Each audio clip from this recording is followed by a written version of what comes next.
बोंगड़ा बटाटा एक ऐसी 100% प्योर वेज डिश जिसको बनाकर बेचने वाले और खाने वाले दोनों ही मुस्लिम हैं। इसलिए रमजान के मौके पर आज मैं आपको गुजरात के सूरत में एक ऐसे परिवार के पास लेकर आया हूँ जो पिछले 100 साल 4 पीढ़ियों से इस बोंगड़ा बटाटों को बेचते हुए आ रहे हैं, जिसके लिए लगभग शाम के 4 बजे हमारे मुस्लिम भाई अपने घर से सारा कच्चा सामान बनाकर लेकर आते हैं और अपनी रेडी पर लाद कर अपने ठिये तक लेकर आते हैं। और इसके बाद सबसे पहले यहाँ पर परात रखी जाती है, उसके अंदर आलू डाले जाते हैं। इन आलू को छोटे छोटे पीसेस में काटा हुआ होता है और हल्का सा डीप फ्राई किया हुआ होता है। और इसके बाद आते हैं अपने चने। तो देखिए अब यहाँ से इन्हीं आलू का यहाँ से अपना बटाटा बनाया जाएगा। तो देखिए जिसके लिए यहाँ पर अपनी ग्रेवी ली जा रही है। मैं आपको बता दूं ये जो ग्रेवी होती है लाल मिर्ची, लहसुन और अदरक के साथ तैयार की जाती है, जिसको बढ़िया तरीके से तेल में पकाया हुआ होता है। और इसके बाद यहाँ से जितनी भी अपनी ग्रेवी होती है आलू के ऊपर डाली जाती है। और मैं आपको ये भी बताता हूँ इनके बाद 2 तरह के बटाटा मिलते हैं, जिसके अंदर एक स्पाइसी होता है और थोड़ा कम स्पाइसी होते हैं। अभी साथ ही साथ अपना कम स्पाइसी वाला जो बटाटा होता है वो भी तैयार किया जाता है। और जो आपको यहाँ पे ग्रेवी दिखाई दे रही है इसके अंदर पालक, पुदीना, धनिया, हरा लहसुन, साथ ही साथ थोड़ा सा नमक और चाट मसाला शामिल होता है। फिर सारी चीजों को अच्छी तरीके से डालने के बाद सारे आलू के साथ मिक्स किया जाता है।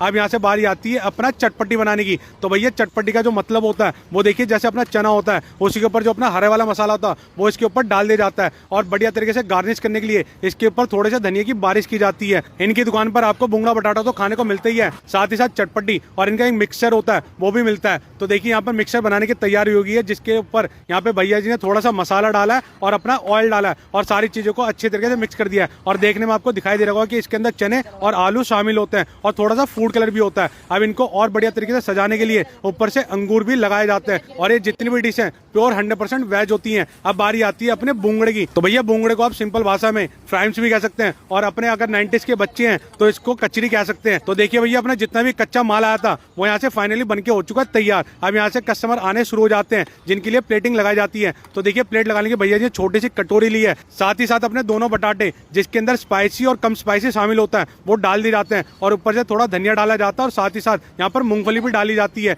भैया जी का कहना था कि भैया मैं बादाम भी डाल सकता था क्योंकि मैंने 30 रुपए में खिलाना होता है, लोगों को सस्ता भी खिलाना होता है, तो इसलिए मूंगफली डालता हूँ। तो देखिए बढ़िया तरीके से प्लेटिंग की जाती है और कस्टमर को दी जाती है। और मैं आपको बता दूं ये जो परिवार है पिछले 100 साल से और लगभग अपनी 4 पीढ़ियों से यहाँ पर ये बोंगड़ा बटाटा बेचते हुए आ रहे हैं, क्योंकि भैया इनके अलावा ये चीज यहाँ पर कोई बेचता ही नहीं है। और गुजरात के सूरत में इकलौती जगह है जहाँ पर आपको ये खाने को मिलेगी। तो देखिए अपने जितने मुस्लिम भाई थे वो यहाँ पर आते रहते हैं और यहाँ से अपनी पैकिंग करवा के ले जाते रहते हैं। और भैया जी लगातार यहाँ पे प्लेटें लगाते रहते हैं। और आपको देखने में लग ही रहा होगा कि बेचने वाले भाई भी अपने मुस्लिम है और खाने वाले भाई भी मुस्लिम है। भाई मैं आपको बता दूं यहाँ पर मुस्लिम भाइयों के साथ साथ हिंदू भी खाने के लिए आते हैं, बट मेजोरिटी जो होती है यहाँ पर 90% मुस्लिमों की ज्यादा होती है। भैया मैंने बोंगड़ा बटाटा टेस्ट करके देखा था, मैं आपको बताता हूँ एक ही बाइट के अंदर मुझे क्रंची फ्लेवर भी आया, मसालेदार फ्लेवर भी आया, साथ ही साथ सॉफ्टनेस भी आई, क्योंकि इतना बढ़िया मिक्सर बना के इन्होंने तैयार करके दिया था। भाई अगर आपको भी खाना है तो आप सूरत के अंदर जा सकते हैं और इनका बोंगड़ा बटाटा टेस्ट कर सकते हैं। मुझे